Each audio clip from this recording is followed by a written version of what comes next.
American women have been called a lot of things through the years. You seem quite contemptuous of me all of a sudden. But on the eve of our nation's 250th birthday, we need to celebrate these unheralded heroes. This series will go where no other 250th celebration will go. Into the untold stories of those pioneering women that today's leaders, superstars, and little girls owe their freedom and power to. There are amazing stories about what women did in history, but you have to dig for their stories. Indeed, our nation itself owes these forgotten forebears a great debt for the key roles they played in the building of America. Like the unheralded Kate Warren. It wasn't the coal-black night, or the inhospitably frigid temperature. It wasn't that the seemingly endless, rattling cacophony of a train ride from Baltimore to New York City was only halfway through. Kate Warren was used to all that. She knew her train would pull in at 4 a.m., and like she had done for years now, she would slip into the city, cloaked, alone, anonymous. The tension and adrenaline that possessed her on this night was the product of the letter she had tucked in the folds of her skirt, and the horrific certainty of its message. Kate is a single woman traveling to the East Coast incognito. Her mission is to keep one of the most powerful men in the world alive long enough to be inaugurated as President of the United States of America. 31-year-old Kate Warren was hand-selected to reach President-elect Abraham Lincoln and warn him of an assassination attempt that awaited him with deadly certainty. Kate Warren being hired as an operative was unheard of at this time in history.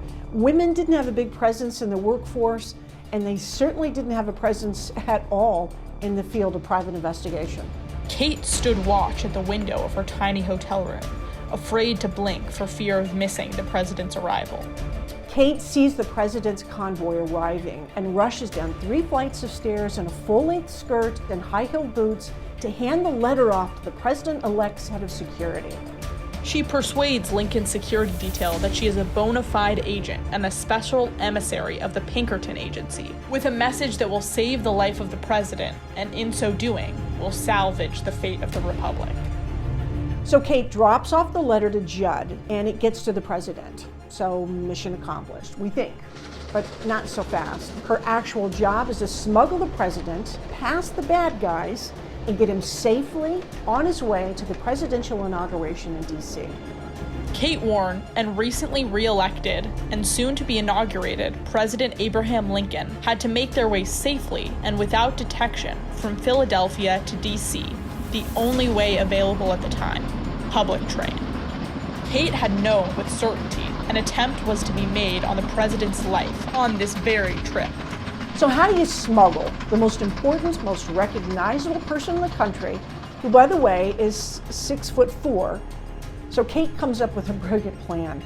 They're going to pose as a concerned sister who's escorting her severely disabled hunchback brother, who also happens to be wearing a big brimmed hat that hid his face as he hunched over to hide his unusual height.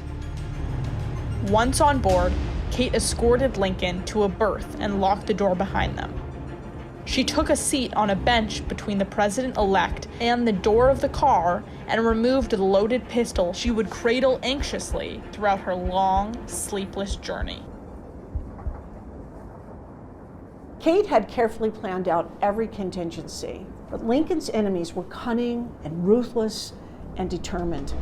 At any point on the trip, assassins could hop on the train or attempt to derail it. Kate and the other Pinkerton detectives suspected the cutthroats planned to make their move just outside of Baltimore, near the Susquehanna River. But that wasn't where the killers set their trap. Instead, they waited in Baltimore City, where the president would have to change trains for the final stretch to D.C. and the inauguration. Unfortunately for these cutthroats, they didn't recognize an ailing man shuttled around by an attentive sister as the President of the United States. Without Kate Warren's incalculable courage and cunning, Mr. Lincoln would not have been a second-term president, and the 13th Amendment would never have been ratified. It's a scenario we shudder to imagine. But what we now know is that we are all indebted to Kate Warren for saving the life of the 16th President of the United States, and with it, the hopes of a nation.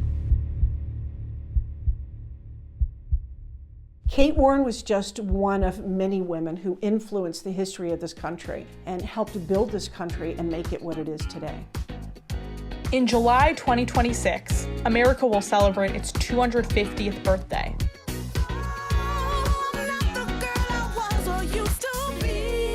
Meet the women who rose above and went beyond their bounds to make history. These diverse trailblazers were artists, scientists, and visionaries of all kinds. Their courage and conquests made it possible for generations after them to change the world.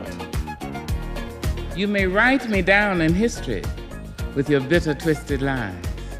You may trod me in the very dirt, but still like dust, I'll rise. It's about damn time, bitch. In a 6-part, groundbreaking documentary series based on the scholarship of renowned historian Chris Enns, we will tell the untold stories of those pioneering women who made America what it is today. This series will feature inventive storytelling, world-class research and contributors, and never-before-seen archival material. We'll also hear from high-profile women of later generations who owe their success to these innovators. Think about all the people that made it possible. We will tell the stories of the women, till now hidden from history, who faced unrelenting bigotry, threats, and derision while making immeasurable contributions to our great nation.